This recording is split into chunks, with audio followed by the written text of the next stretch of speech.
ونعوذ بالله من شرور أنفسنا ومن سيئات أعمالنا من يهده الله فلا مضل له ومن يضلل فلا هادي له ونشهد أن لا إله إلا الله وحده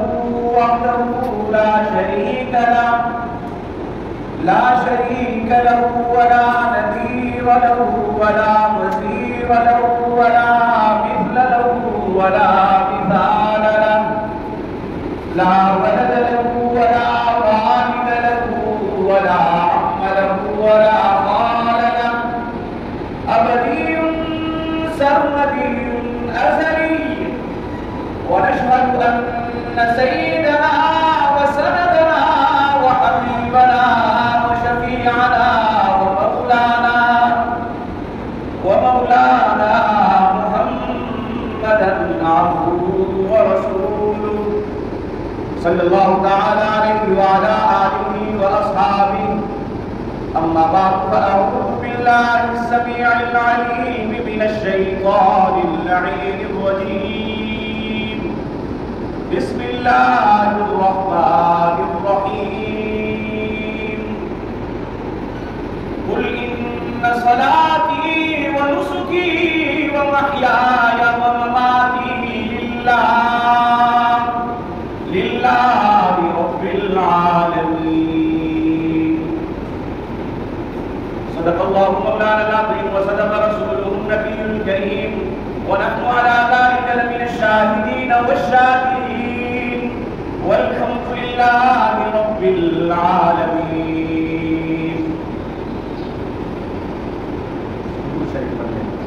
اللهم صل على محمد وعلى آل محمد كما صليت على إبراهيم وعلى آل إبراهيم إنك حميد مجيد. اللهم بارك على محمد وعلى آل محمد كما باركت على إبراهيم وعلى آل إبراهيم إنك حميد مجيد. الله أكبر الله أكبر لا إله إلا الله والله أكبر الله أكبر ولله الحمد. الله أكبر الله أكبر لا إله إلا الله والله أكبر الله أكبر ولله الحمد. الله أكبر الله أكبر لا إله إلا الله والله أكبر الله أكبر ولله الحمد. قابل صدر احترام بزرگوں بھائیوں عزیز و جوان ساتھیوں، ہم الحمدللہ مسلمان ہیں. یہ رب کی عنایت ہے.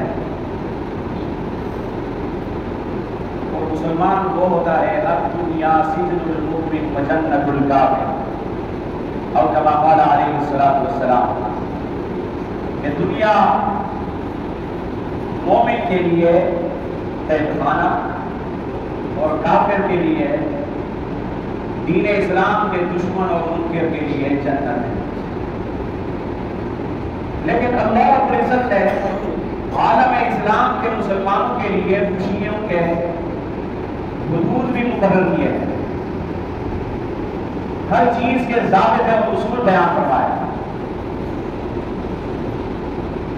سال میں 2 مرتبہ جن کو ہم عید الفطر اور عید الاضحیٰ 2 خوشیوں کے دن عید کے دن منائے جاتے ہیں. ایک کو افطار ہونے کی صورت میں خوشی کا موقع اور ایک کو قربانی کے موقع پہ خوشی کا موقع. عید الفطر کو چھوٹی عید بھی کہا جاتا ہے کیونکہ وہ ایک دن کی خوشی عید الفطر منائی جاتی ہے، اور عید الاضحیٰ کو بڑی عید بھی کہا جاتا ہے کیونکہ یہ 3 دن تک ہوتی ہے. لیکن ہمارے اسلام میں اسلامی کیلنڈر اگر آپ اٹھائیں، جنوری فروری والا انگریزی کیلنڈر نہیں، یہ تو انگریز کی یادگار ہے. آقا نبی کریم سرکار مکی و مدنی علیہ الصلوۃ والسلام کا اسلامی کیلنڈر اگر ہم اٹھائیں تو 12 مہینوں میں پہلا مہینہ محرم الحرام اور آخری مہینہ ذوالحجہ یہ قربانیوں کے مہینے ہیں۔ محرم الحرام بھی عالم اسلام کے لیے ایک قربانی کا سبق و درس دیتا ہے۔ صرف ایک واقعہ نہیں محرم میں، سینکڑوں بے شمار واقعات اس مہینے میں رونما ہوئے اور ہوں گے۔ اسی طریقے سے ایک یادگار موقع، ایک یادگار قربانی کا دن ذی الحجہ ہے۔ آج کا مبارک دن 10 ذی الحجہ ہے۔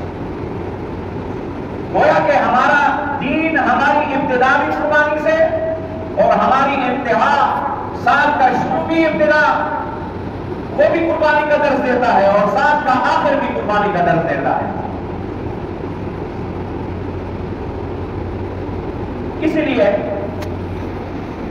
جتنے بھی انبیاء کرام علیہ السلام تشریف لائے دنیا میں، سب نے اپنے موقع پہ اپنے وقتوں میں بیش بہا قربانیاں دی دین اسلام کے لیے۔ اور جو بھی نبی آیا، جو بھی پیغمبر اور رسول کائنات میں مبعوث ہوا، اس نے بھٹکتی ہوئی انسانیت کو، گمراہی پہ چلنے والے انسانوں کو راہ راست پر لانے کے لیے بے انتہا کوششیں اور قربانیاں دی۔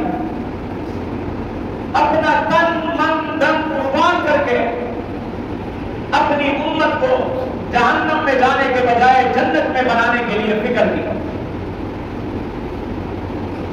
انہی واقعات میں سے جناب حضرت ابراہیم خلیل اللہ علیہ السلام، ان کی زندگی بھی بے شمار قربانیوں سے مزین ہے، خوشنما ہے۔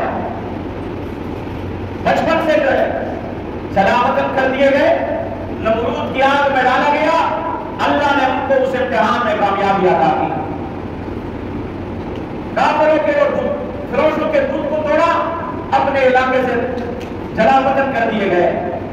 یعنی ایک ایک واقعہ اگر ہم نکالیں تو اس میں بڑا وقت لگ سکتا ہے۔ آپ نے علماء کرام سے ان واقعات بارہا سنا ہوگا۔ انہی واقعات میں سے ایک اہم واقعہ جو رہتی دنیا تک جو ہے نا انسانیت کے لیے درس اور سبق دیتا ہے، وہ قربانی کا دن جو آج کا دن ہے۔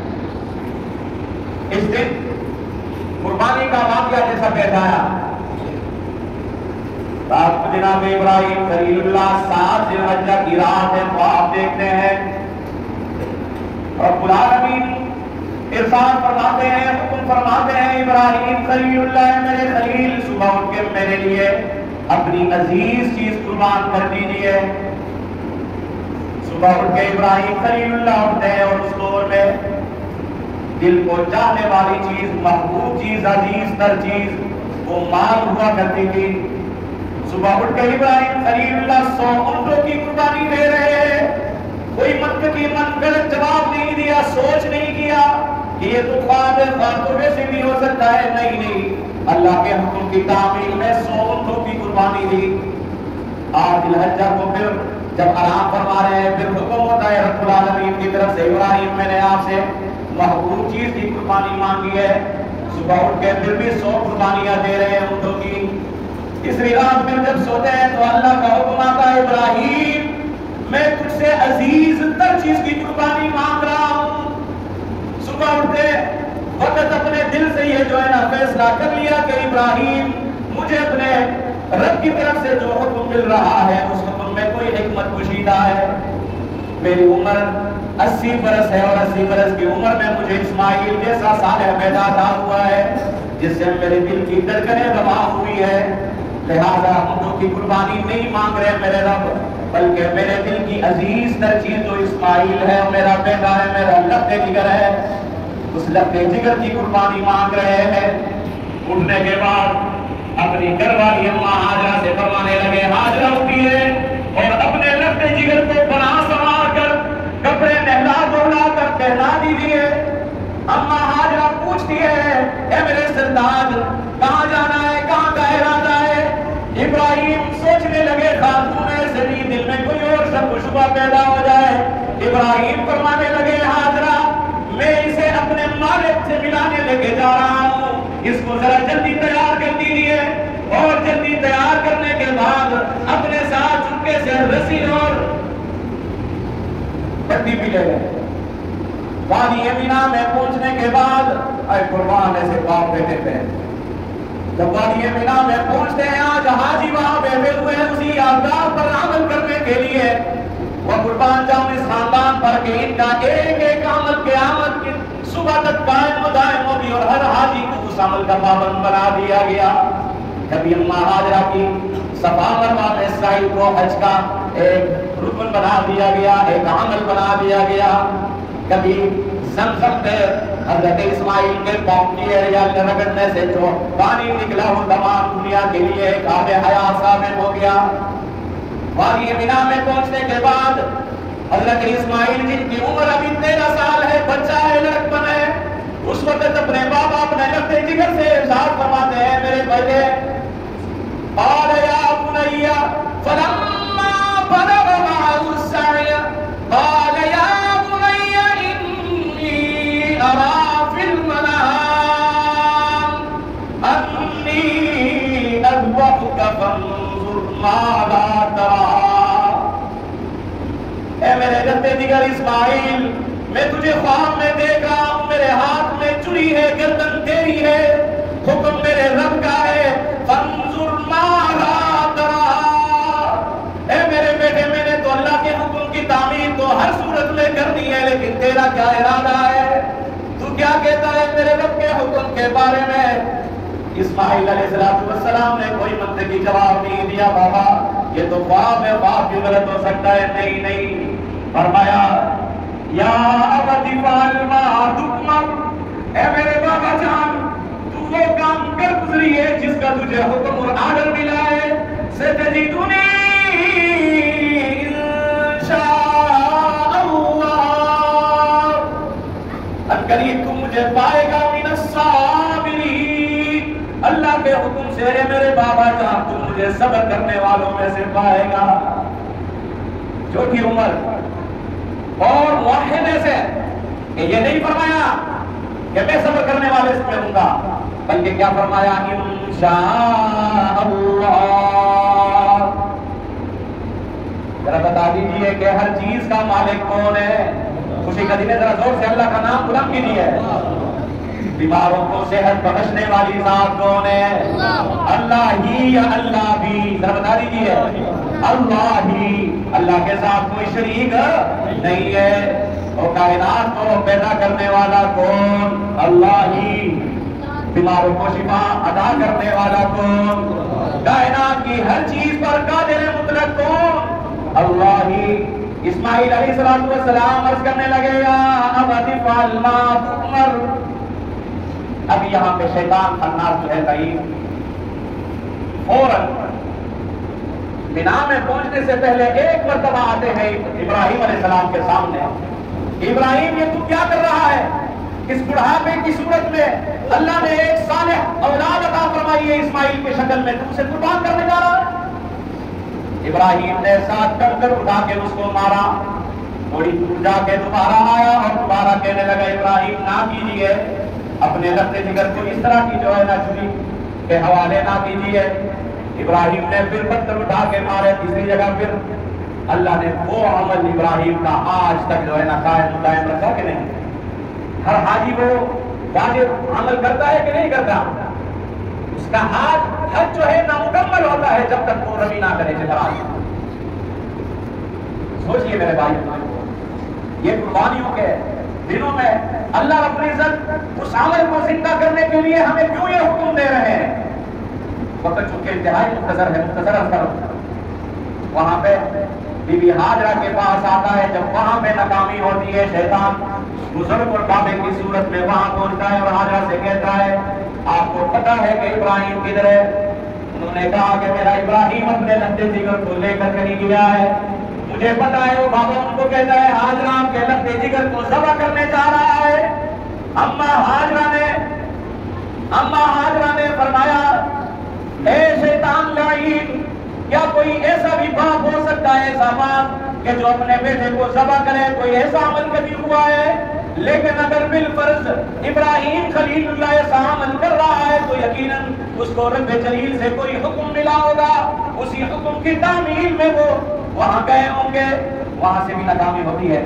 یہاں آتے ہیں اور ابراہیم علیہ السلام اور بیٹے اسماعیل کے درمیان جو مکالمہ ہو رہا ہے، قرآن نے اس کا نقشہ کھینچا۔ جب اسماعیل علیہ السلام نے عرض کیا بابا جان آپ میری قربانی بالکل کر دیجیے جیسا حکم ملا ہے، لیکن ایک دو تجاویز پیش کرنا چاہتا ہوں۔ پہلی تجویز یہ ہے کہ آپ میرے بابا ہیں اور میں آپ کا بیٹا ہوں، آپ کے دل میں شفقت فطری نہ جاگ اٹھے اور میرے چہرے کی معصومیت آپ کے اور میرے اس قربانی میں حائل اور رکاوٹ نہ بن جائے۔ بابا جان تین تجویزیں پیش کر رہا ہوں۔ پہلی تجویز یہ ہے کہ جب آپ چھری پھیرے تو سب سے پہلے مجھے منہ کرنا دکھا دیں تاکہ آپ کی نظر میرے اوپر نہ پڑے۔ دوسری یہ کہ ہاتھ پاؤں کو باندھ لے میرے ہاتھ پاؤں کو، کہیں ایسا نہ ہو کہ چوری پھیرتے وقت مجھ سے بے اختیار ہاتھ پاؤں حرکت میں آ جائے اور میرے بابا جان کی گستاخی نہ ہو پائے۔ بابا جان میرے ہاتھ پاؤں پیر جو ہے باندھ دے۔ اور تیسری تجویز یہ ہے کہ اپنے چہرے پہ اپنی آنکھوں پہ پٹی باندھ دیجیے تاکہ آپ کے آنکھوں کی وجہ سے شفقت فطری چاہت کے جو ہے نا قربانی میں رکاوٹ نہ بنے۔ ابراہیم علیہ السلام چوری پھیرنے لگے، چوری جو ہے پھیرتے پھیرتے اسماعیل علیہ السلام عرض کرنے لگے بابا جان چوری جلدی پھیریے۔ ابراہیم علیہ السلام نے پھر جلدی کی لیکن کچھ کاٹ نہیں رہا۔ ابراہیم علیہ السلام نے اسی چوری کو پتھر پہ مارا، پتھر کٹ گیا، ٹکڑے ہو گیا اور فرمانے لگے ابراہیم اے چوری ظالم تو کہیں اتنی بے پرواہ ہے کہ میں تجھے ایک عام انسان کی گردن اور چمڑا کاٹنے کے لیے پھیر رہا ہوں، تو وہاں کام نہیں کر رہی اور پتھر جیسے سب چیز کو کاٹ رہی ہے۔ چوری کو اللہ رب العزت نے زبان دی اور فرمایا عرض کیا اے ابراہیم تیرا حکم ہے کہ تو کاٹ اور تیرے رب جلیل کا حکم ہے کہ نہ کاٹ، میں تیری مانوں یا رب جلیل کی مانوں، اس لیے میں نہیں کاٹ سکتی۔ اور اسماعیل علیہ السلام عرض کرنے لگے بابا جان ہو سکتا ہے اللہ رب العزت کو ہماری یہ قربانی کی اس حرکت کی وجہ سے پسند نہ آئی ہو کہ میرا چہرہ زمین کے، میرا منہ اوندے منہ پڑا ہوا ہوں، الٹا پڑا ہوا ہوں، تیرے آنکھوں پہ پٹی باندھی ہوئی ہے اور میرے ہاتھ پاؤں باندھے ہوئے ہیں، ہو سکتا ہے اللہ کو یہ حکم اور یہ عمل پسند نہ ہو۔ میرے بابا جان اپنی آنکھوں سے پٹی ہٹا دیجئے، میرے ہاتھ پیروں کو توڑ دیجئے اور مجھے سیدھا منہ لٹا کر چوری پھیر دیجئے، اللہ کے حکم کی تعمیل کر دیجئے۔ چوری پھیرنے لگے، چوری پھیرتے ہی ابراہیم علیہ السلام کیا دیکھتے ہیں کہ اسماعیل سامنے کھڑا ہو گیا اور اس کی جگہ جنت سے آیا ہوا مینڈا ذبح ہوا، اور ابراہیم علیہ السلام چوری پھیرتے ہوئے فرمانے لگے اللہ اکبر اللہ اکبر، اور جبرائیل علیہ السلام ساتھ کھڑے ہوئے فرمانے لگے اللہ اکبر لا الہ الا اللہ اللہ اکبر، اور اسماعیل وہاں کھڑے ہو کر کہنے لگا اللہ اکبر وللہ الحمد۔ یہی ترانہ ہے ہم مسلمانوں کا، اس لیے یہی حکم ہے کہ حضور علیہ السلام فرماتے ہیں کہ ان دنوں میں اس تکبیرات تشریف کو بڑا کیجیے، یہی ہمارا ایک قومی ترانہ ہے۔ ہم یوسف پہ جو ہے نا اپنی گردنیں بڑی ہلاتے ہیں کیونکہ وقت پورا ہو چکا ہے۔ قابل صدر احترام بزرگوں، یہ قربانی کا درس ہمیں ہر موڑ پہ ہمیں سبق اور درس دیتا ہے۔